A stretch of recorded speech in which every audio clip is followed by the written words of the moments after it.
नमस्कार सम्पूर्ण भाइ बहिनीहरूलाई आजको कक्षामा स्वागत छ।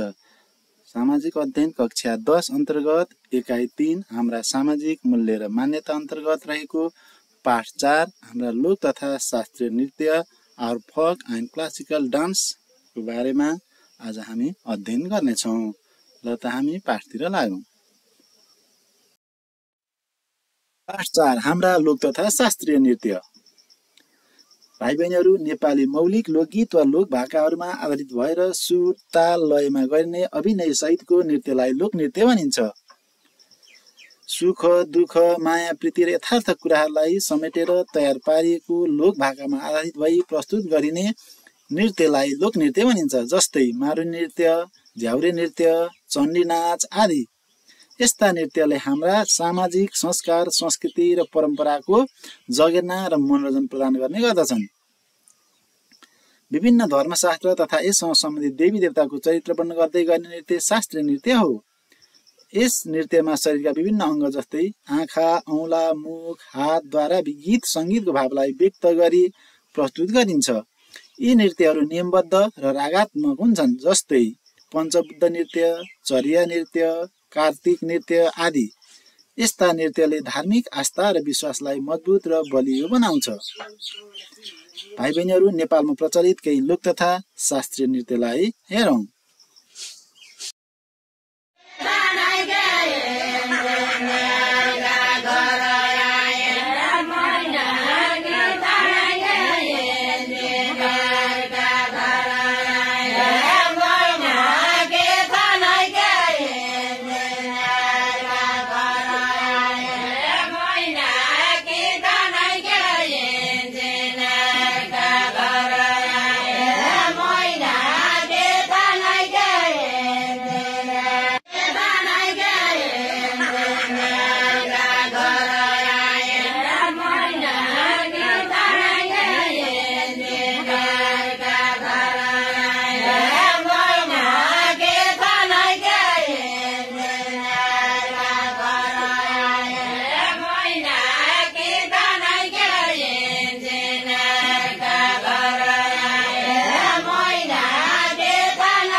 खै तपाईको मुख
नानी तरै छौ हाम्रै दवाली, नानी तरै छौ हाम्रै दवाली।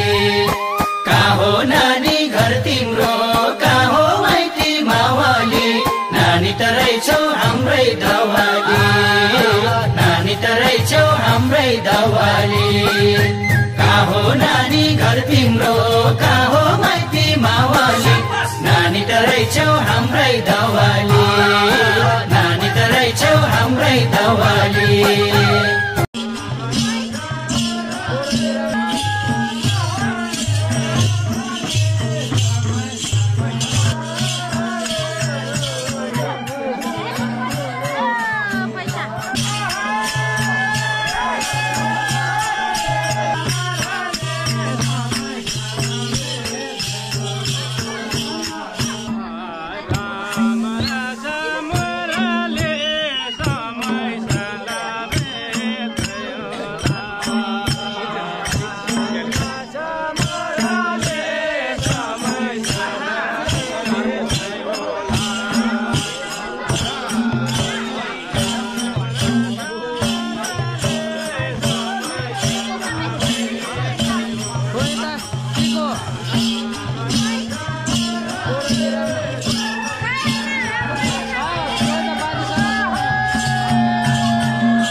बारी बाहिर मुकुमाले तर्साएको देश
तथा शास्त्रीय नृत्यको महत्त्व।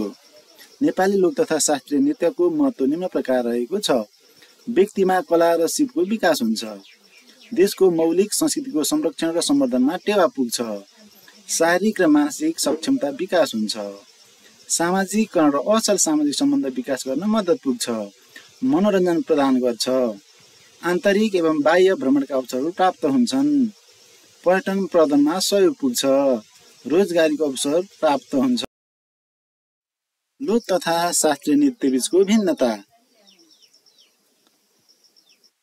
शास्त्रीय नृत्य, लोक नृत्य प्राचीन धर्मशास्त्र र देवी देवताको वर्णन गर्दै नाचिने कलात्मक प्रस्तुतिलाई शास्त्रीय नृत्य भनिन्छ। समाजको सुख दुःख माया प्रीति र यथार्थ कुरालाई समेटेर तयार पारिएको लोकगीतको भाकामा गरिने नृत्यलाई लोकनृत्य भनिन्छ। चर्या नृत्य, पञ्चबुद्ध नृत्य, कार्तिक नाच, हनुमान नाच आदि शास्त्रीय नृत्यका उदाहरण हुन्। धान नाच, झ्याउरे नाच, मारुनी नाच, सोरठी नाच आदि लोकनृत्यका उदाहरण हुन्। शास्त्रीय नृत्य नाच्न राम्रो तालिमको आवश्यकता पर्छ। आँखा, मुख, औँला लगायतका शरीरका विभिन्न अङ्गहरूद्वारा गीत सङ्गीत भावनालाई प्रस्तुत गरिन्छ। र भाइ बहिनीहरू, लोक नृत्य नाच्न केही सजिलो हुन्छ। गीतको भाकामा हात, खुट्टा र जिउलाई मर्काई मर्काई लोक नृत्य नाचिन्छ। त्यस्तै शास्त्रीय नृत्य देवी देवताहरूको वेशभूषाहरू प्रयोग गरी नाचिन्छ भने लोक नृत्य जाति तथा लोकगीतको भावना अनुसारको वेशभूषा प्रयोग गरी नाचिन्छ। शास्त्रीय नृत्यको नियम कडा हुन्छ। यो नाच्नलाई केही नियममा आधारित रहेर नाच्नुपर्ने हुन्छ। लोक नृत्यको नियम केही लचिलो हुन्छ। यसमा खासै शास्त्रीय नृत्यमा जस्तो नियम कडा हुँदैन। शास्त्रीय नृत्य धर्मशास्त्रमा आधारित भएर नाचिन्छ भने लोक नृत्य सामाजिक जीवनमा आधारित भएर नाचिन्छ। शास्त्रीय नृत्यमा शास्त्रीय गीत र बाजा बजाएर नाचिन्छ भने लोक नृत्यमा लोकगीत र बाजा बजाएर नाचिन्छ। लोकबाजा, लोकगीत र लोकनृत्य एकअर्काका परिपूरक हुन्। यस भनाइलाई पुष्टि गर्नुहोस्। भाइ बहिनीहरू, हाम्रो अभ्यासमा यो प्रश्न दिएको छ, यसलाई यहाँ लेख्ने प्रयास गरिएको छ। भाइ बहिनीहरू, गाउँघरमा घाँस दाउरा मेलापात गर्दा दुःख सुख हर्ष पीडा माया प्रेम आदिलाई समेटेर आफ्नै मौलिक भाकामा गाइने गीतलाई लोकगीत भनिन्छ। त्यही गीत गाउँदा बजाइने बाजालाई लोकबाजा र त्यही गीत र सङ्गीतको तालमा नाचिने नाचलाई लोकनृत्य भनिन्छ। गीतलाई लयबद्ध बनाउन बाजा चाहिन्छ भने बाजाको सुर तालमा रहेर गायक गायिकालाई गीत गाउन सजिलो हुन्छ। बाजाले गीतलाई सङ्गीत गर्ने काम गर्छ र जसले गीतमा माधुर्यता ल्याउँछ र गीत सुनिरहँ जस्तो मिठासपन ल्याउँछ। सङ्गीत बिनाको गीतमा कुनै माधुर्यता हुँदैन। गीतको शब्द र भावना अनुसार बाजा बजाउनु पर्ने हुन्छ। शब्द बिनाको बाजा पनि मिठासपन हुँदैन। त्यस्तै लोकनृत्य गर्न लोकबाजा र लोकगीतको आवश्यकता पर्दछ। भाइ बहिनीहरू, लोकनृत्य गर्दा लोकगीतको शब्द र लोकबाजाको धुनमा ध्यान दिनुपर्छ। बाजा र गीत बिनाको नृत्यको कुनै औचित्य हुँदैन। एउटा पागल उफ्ले जस्तो हुन्छ। एउटाको अभावमा अर्को पूर्ण हुन सक्दैन। कुनै एउटाले मात्र मनोरञ्जन प्रदान गर्न सक्दैन। जसरी हाम्रो शरीरमा मुटु, कलेजो र फुक्चुको घनिष्ठ सम्बन्ध रहेको हुन्छ, त्यसरी नै लोकबाजा, लोकगीत र लोकनृत्य पनि घनिष्ठ सम्बन्ध रहेको हुन्छ। एक बिना अर्कोको परिकल्पना गर्न सकिँदैन। त्यसैले भन्न सकिन्छ कि लोकबाजा, लोकगीत र लोकनृत्य एक अर्काका परिपूरक हुन्। ल त भाइ बहिनीहरू, आजलाई यति नै। धन्यवाद।